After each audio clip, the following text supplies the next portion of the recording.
blindsided by a devastating diagnosis. Jake was going to have to go blind in both eyes. Until a second opinion changed everything. I'm just really excited because I don't know really what it's like to see. This is a story with a powerful message every patient needs to hear. My name is Jake and I'm 13 years old. A couple years ago I was sitting in the classroom and I noticed that the chalkboard and everything in the classroom was getting really blurry. I could tell that Jake was struggling with his vision. I noticed he was having trouble reading and he'd miss the basketball when his teammates throw the ball to him. I took him in to see the eye doctor. When Jake said that he couldn't see the big E, I was speechless.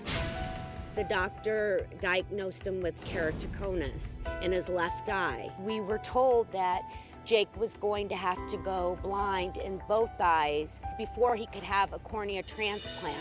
I was devastated because I wasn't going to be able to do stuff that I love to do. 2 years after Jake was diagnosed with keratoconus, I was watching the Olympics. They were doing a segment on Stephen Holcomb, how he had keratoconus. We saw the segment of the doctor show with Dr. Wachler.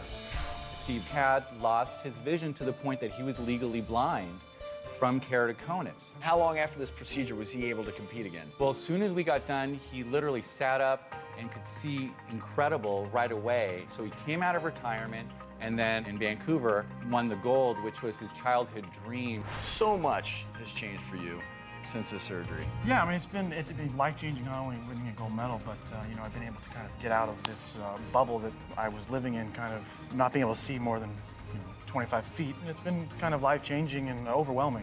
Once I saw that they fixed Stephen Holcomb's vision, I knew that there was hope for Jake. We're counting down 7 unhealthy sins you never knew you were making, and Jake's story actually brings us to number 5 on our list, not getting a second opinion. When you are without a clear diagnosis, or maybe your first opinion, it just doesn't feel right. That was the case with Jake's parents, Lori and Jim, who are here with us today. Also joining us is Dr. Wachler, Jake's eye surgeon. And walk us through what you did to give hope to Jake and his parents. I performed 3 procedures on Jake to treat his keratoconus. And the problem with keratoconus is that the collagen fibers in the cornea are weak.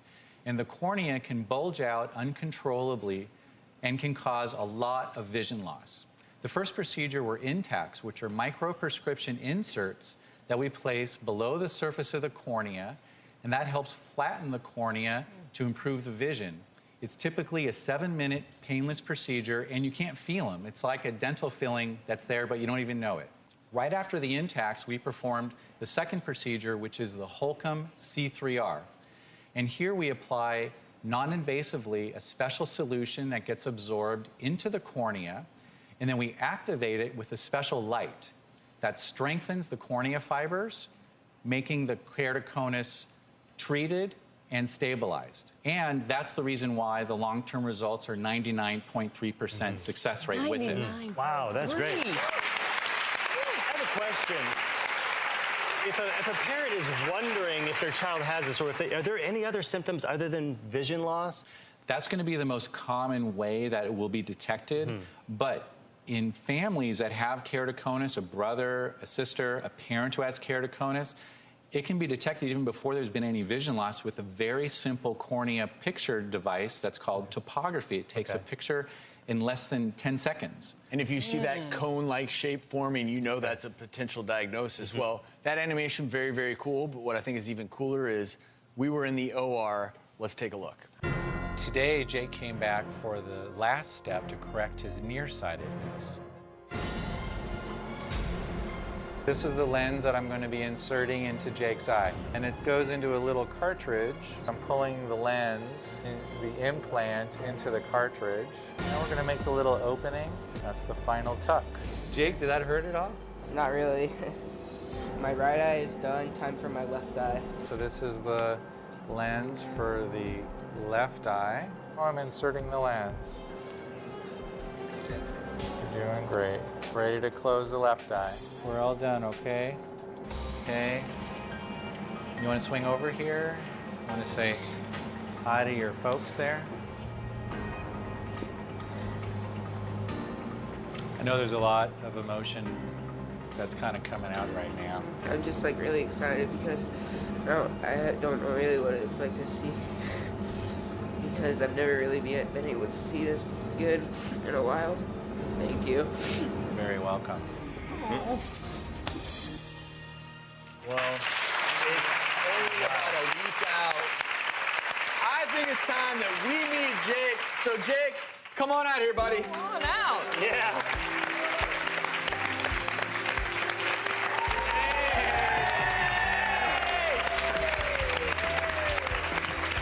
Yeah.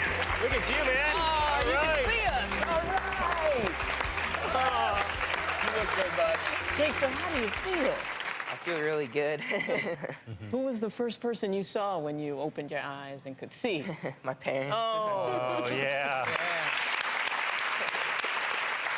So do you have anything special you want to say to Dr. Wachler? I really want to thank him because he saved my vision, and without him and without like Stephen Holcomb, I wouldn't be able to see right now. And I'm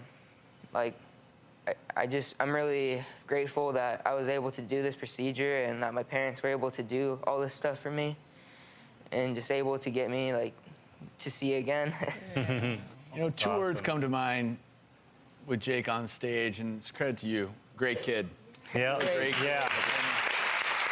We are so very happy that you have your vision. And what's the takeaway, Brian? Because I think, you know, this is all about getting a second opinion when you're just unsure of the first one.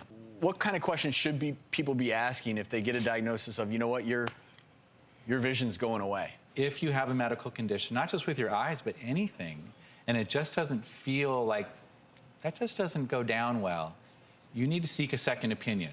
Brian, thank you again so very much. Jake,